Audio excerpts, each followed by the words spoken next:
संग्राम समिति अनि सिन्कोना सिटिजन्स राइट फोरमको संयुक्त आयोजनामा हामीले 5 दिवसीय गरेका छौँ। यो अभियान 22 फरवरीको दिन कालेबुङ जिल्लाको सिन्कोना बगान मनसङबाट सुरु भएको हो। यस दौरान हामीले कालिम्पोङ बजार, टिस्टा पुल, टिस्टा बजार, बन्द अवस्थामा रहेको पेसोक चियाबारी अनि फेरि फर्केर हामी 27 माइल हुँदै टिस्टा भेली, रङ्गली, गेल हुँदै हामी जोरबङ्गल साथै सुखिया पोखरी, पोखरेबुङ, समरिकपानी आदि घुमेर हिजो हामी चुङथुङ हुँदै बालासन आइपुगेका थियौँ। हिजो हाम्रो तेस्रो दिनको अभियान थियो भने आज बालासनबाट सुरु गऱ्यौँ र आज माथि धोत्रे हुँदै अहिले हामी यहाँ मिलिङ चिया बगान आइपुगेका छौँ।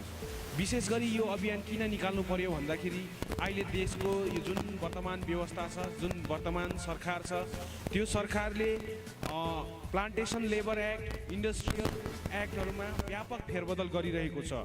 यस्तो खालको फेरबदल गरिरहेको छ कि श्रम विरोधी नीतिहरू अपनाएर, श्रम विरोधी नीतिहरू प्रस्ताव गरेर सरकारले नयाँ प्रकारको एकदमै मजदुरहरूलाई शोषण गर्ने तरिकाको श्रम कानुनहरू बनाउन गइरहेको छ। ती श्रम कानुनहरूको विरोध गर्दै, प्रतिवाद गर्दै आज क्षेत्रका सम्पूर्ण युवाहरू सडकमा उत्रेका छन्। अनि तपाईँहरूलाई जनाउन चाहन्छु दार्जिलिङ पहाडको स्थिति। दार्जिलिङ पहाडमा धेरभन्दा धेर सङ्ख्या छ चियाबारी र सिन्कुनाबारीको। चियाबारी र सिन्कुनाबारीमा दार्जिलिङ पहाडका खटी खाने सर्वसाधारण जनताहरू छन्, मजदुरहरू छन्। अनि ती मजदुरहरू शोषण गर्ने प्रकारको यो नियम कानुनहरू यस देशमा बनिन गइरहेको छ। तर आज हामीमाझ यो खालको जानकारी आइरहेको छैन। हामीमाझ केवल दिन प्रतिदिन अफवाहहरू मात्र आउँछ, विभिन्न प्रकारको जानकारीहरू आउँछ, तर कुन प्रकारले चाहिँ मजदुरहरूलाई प्रभावित पार्ने खालको नीतिहरू यस देशमा बनिरहेको छ त्यो नीतिहरूबारे आजसम्म हामी समक्ष कुनै प्रकारको जानकारीहरू आइपुग्दैन। यसैले गर्दाखेरि यस देशमा जुन प्रकारले यो श्रम कानुनलाई फेरबदल गरेर मजदुर विरोधी नीति बनिन गइरहेको छ त्यो जनाउनका निम्ति नै, त्यो चियाबारीको जनतालाई जनाउनका निम्ति, त्यो सिन्कुना बगानका जनता जनार्दनलाई जनाउनका निम्ति नै हामी यसरी यात्रामा हिँडिरहेका छौँ। अनि तपाईँहरूलाई जानकारी गराउन चाहन्छु दार्जिलिङ पहाडमा बन्द अवस्थामा रहेको चिया बगानहरू छ। धोत्रे, कलेज भ्याली, पेसोक, बालासन आदि बगानहरू दीर्घकालदेखि बन्द अवस्थामा छ। आज अझैसम्म पनि यी बगानहरूलाई खुलाउनका निम्ति न त सरकार पक्षबाट कुनै खालको पहल भयो, न त मालिकले कुनै चासो देखाइरहेको छ। तर यहाँसम्म यो चिया बगानका श्रमजीवी जनता भने दिन प्रतिदिन आर्थिक शोषणमा, आर्थिक मार्कामा परिरहेका छन्। र हामीले यस अभियान मार्फत माग गरिरहेका छौँ कि सरकार र मालिक पक्षले चाँडोभन्दा चाँडो यी बन्द बगानहरू सञ्चालन गरून्।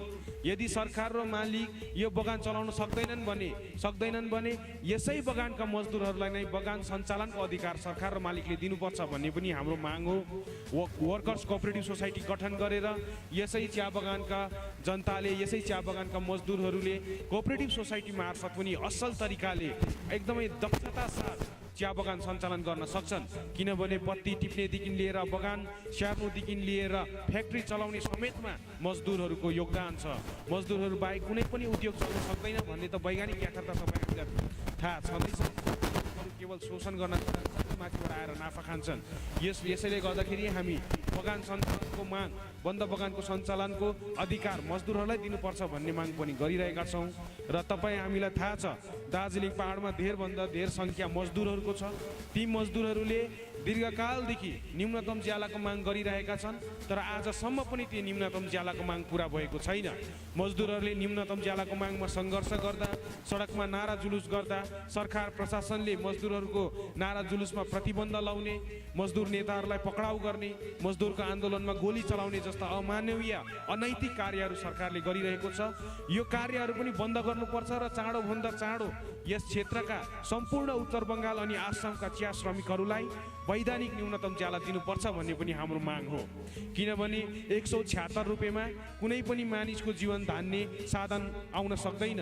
176 रुपियाँले मजदुरको चुला जल्न सक्दैन, मजदुरको पेट भर्न सक्दैन, मजदुरको छोराछोरीहरूको पढाइ हुन सक्दैन। तपाईँहरूलाई जनाउन चाहन्छु, दिन प्रतिदिन महँगाई वृद्धि बढिरहेको छ। आज तपाईँ 5 रुपियाँको अन्डा खाएर सुत्नुहोस्, भोलिको दिनमा त्यो अन्डाको दाम 7.5 रुपियाँ 8 रुपियाँ पुगिरहेको हुन्छ। महँगाईले यति तीव्र गति पक्रिरहेको छ। सबै कुरोको मूल्य वृद्धि भइरहेको छ। विद्यार्थीहरूको स्कुल फिसको मूल्य वृद्धि भइरहेको छ। स्वास्थ्य उपचार र औषधिहरूको मूल्य वृद्धि भइरहेको छ। तर युगौँदेखि रगत पसिना बगाएका हाम्रा मजदुर दाजुभाइ दिदीबहिनीहरूको रोजमा भने कुनै प्रकारको वृद्धि भएको छैन।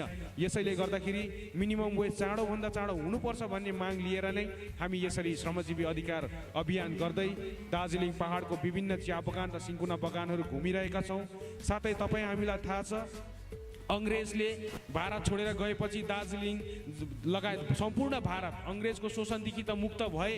तर हेर्नुहोस्, दार्जिलिङ पहाडको चिया बगानका बासिन्दा र सिन्कोना बगानका बासिन्दा साथै यहाँका वनवासीहरू आजसम्म पनि यो एउटा दास व्यवस्थामा बस्नु परिरहेको छ। किनभने यस क्षेत्रका बासिन्दाहरूको आफूले टेकेको माटो आफ्नो अधिकार जमाउन सकिरहेको छैन। हामीले टेकेको माटोको हामीलाई मौलिक अधिकार दिनुपर्छ, अर्थात् हामीलाई पर्जापट्टा दिनुपर्छ भन्ने माग पनि हामीले यस अभियान मार्फत राखिरहेका छौँ। अनि यस्तै माग र बन्द बगानको माग, मिनिमम वेजको माग, पर्जापट्टाको माग र ठेका मजदुरी प्रथा हटाउनुपर्छ भन्ने विविध मागहरू लिएर हामी आगामी 1 मार्चको दिन दिल्ली प्रस्थान हुँदैछौँ। हाम्रो 3 मार्च र 4 मार्चको दिन दिल्ली व्यापी कार्यक्रम छ। दिल्लीमा हामी 3 मार्चको दिन भारतभरिका श्रमिकहरूलाई भेला गरेर त्यहाँनिर राष्ट्रिय सम्मेलन गर्न गइरहेका छौँ। राष्ट्रिय सम्मेलनमा दार्जिलिङको चियाबारी अनि सिन्कोना बारीबाट पनि मजदुरहरू सामेल भइरहेका छन्। साथै 4 तारिकको दिन हामीले जन्तर मन्तरमा 1 दिने धरना राखेका छौँ। विशेष गरी यो धरना चिया बगान सङ्ग्राम समितिको ब्यानरमा हुन गइरहेको छ र हामी बन्द बगानको कुरा, मजदुरहरूलाई न्यूनतम ज्याला दिनुपर्छ भन्ने कुरा र पर्जापट्टा हुनुपर्छ भन्ने कुराहरू लिएर धरना दिनेछौँ र केन्द्रको कमर्स मिनिस्टरलाई पनि हामी आफ्नो माग पत्रहरू पेश गर्नेछौँ। अनि साथसाथै जुन प्रकारले क्षेत्रमा अहिले यस देशमा यो जुन एउटा राजनीति आयो, यो राजनीतिले शिक्षा र स्वास्थ्य जस्ता जनअधिकारको कुराहरूलाई एउटा व्यवसाय बनाइरहेको छ। सबै शिक्षा र स्वास्थ्य जस्ता कुराहरूलाई निजीकरण गरेर सरकारले सरकारी अस्पतालहरूलाई चाहिँ एकदम शोचनीय अवस्थामा राख्ने र निजी विद्यालय र अस्पतालहरूलाई चाहिँ प्रोत्साहन दिने प्रकारको राजनीति भइरहेको छ। त्यो राजनीतिहरूको पनि हामी घोर विरोध गर्न चाहन्छौँ। आज हेर्नुहोस्, हाम्रा क्षेत्रका मजदुर किसान दाजुभाइ दिदीबहिनीहरू, खटिखाने दाजुभाइ दिदीबहिनीहरू झिँगाले टोक्दा पनि मर्नुपर्ने स्थिति आइरहेको छ। किनकि हाम्रोमा डाक्टर च्याङकोमा जाने पैसा छैन, हाम्रोमा न्युटियामा गएर उपचार गर्ने पैसा छैन। त्यसैले त हाम्रा दाजुभाइ दिदीबहिनीहरू एउटा माकुराले टोक्दा पनि ज्यान गुमाइरहेका छन्। हाम्रा छोराछोरीहरू ठुला मोदी पब्लिक स्कुल पढ्न सक्दैनन्, दिल्ली पब्लिक स्कुल पढ्न सक्दैनन्।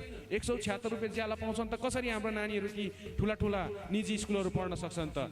यसैले गर्दाखेरि सरकारले, यस देशको व्यवस्थाले यहाँ आफ्नो क्षेत्रमा शिक्षाको उचित व्यवस्था गरिदिउन्, स्वास्थ्यको उचित व्यवस्था गरिदिउन् भन्ने पनि हाम्रो माग छ। यसै माग लिएर, यसै प्रचार लिएर पनि हामी यसरी सडक गल्ली र गाउँ बस्तीतिर हिँडिरहेका छौँ। अनि साथसाथै दार्जिलिङ पहाडबाट प्रत्येक वर्ष नै हजारौँ युवाहरू शिक्षित भएर निस्किरहेका छन्। हजारौँ युवाहरू मास्टर डिग्री गरिरहेका छन्, टेक्निकल कोर्सहरू गरिरहेका छन्। तर ती युवाहरूलाई कुनै प्रकारको रोजगार छैन। आज युवाहरूलाई रोजगारको साधन भनेको सही दिने रोजगार देखाइदिएको छ, ठेका प्रथा सुनाइदिएको छ। झोडाको काम गर्नु युवाहरूको रोजगार भनेर एउटा गलत खालके प्रचार भइरहेको छ, गलत खालको राजनीति प्रचार भइरहेको छ।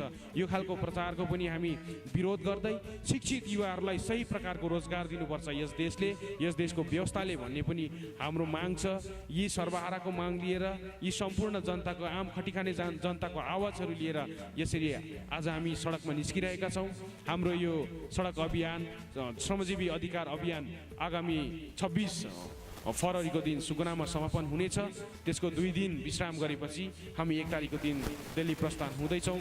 हामी सम्पूर्ण युवावर्ग, सचेत युवावर्गलाई अपिल गर्न चाहन्छौँ कि किसान मजदुरहरूले नै यस समाजको निर्माण गरेका हुन् र उनीहरूलाई हक अधिकार दिलाउनका निम्ति क्षेत्रका सम्पूर्ण बुद्धिजीवी, शिक्षित युवाहरूको पनि दायित्व हो भन्ने हाम्रो एउटा अपिल छ। यसैले गर्दाखेरि हाम्रो यस अभियानमा विभिन्न क्षेत्रका विभिन्न पेसाका साथीहरू छन्, कोही कवि साथीहरू छन्, कोही सर्जक साथीहरू छन्, कोही फिल्म मेकर छन्, कोही डकुमेन्ट्री मेकर छन्, कोही पत्रकार साथीहरू सामेल भएर यसरी श्रमजीवी जनताको अधिकारको पक्षमा नारा जुलुस र सङ्ग्रामी गीतहरू गाउँदै हामी हिँडिरहेका छौँ।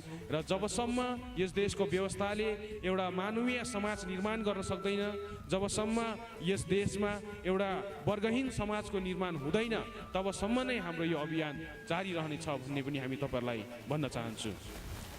Thank you. यो 3 अनि 4 मार्चको दिल्लीगामी हाम्रो कार्यक्रममा सम्पूर्ण पहाडको जनता, युवाहरू, विद्यार्थीहरू सम्पूर्णलाई हामी सामेल भइदिने हार्दिक आह्वान गर्दछु। हामीसित जानु चाहनेहरूले म छेवाङ योन्जन CBSS को सहसचिव मसँग सम्पर्क गर्दा हुन्छ। मलाई फेसबुक मार्फत पनि तपाईँले सम्पर्क गर्न सक्नुहुन्छ अनि मलाई व्हाट्सएपमा पनि तपाईँले सम्पर्क गर्न सक्नुहुन्छ। मेरो नम्बर यस प्रकार छ 9593861106। हामी आशा गर्छौँ कि यस क्षेत्रका सम्पूर्ण बुद्धिजीवी, सचेत युवा साथै विद्यार्थीहरूले, श्रमजीवी, खटिखाने मानिसहरूले यो सुरु गरेको दिल्लीगामी सङ्घर्ष र अभियानलाई सफल पारिदिनुहुन्छ, मानसिक अनि शारीरिक समर्थन र साथ दिनुहुन्छ भन्ने हामी अपेक्षा गर्दछौँ।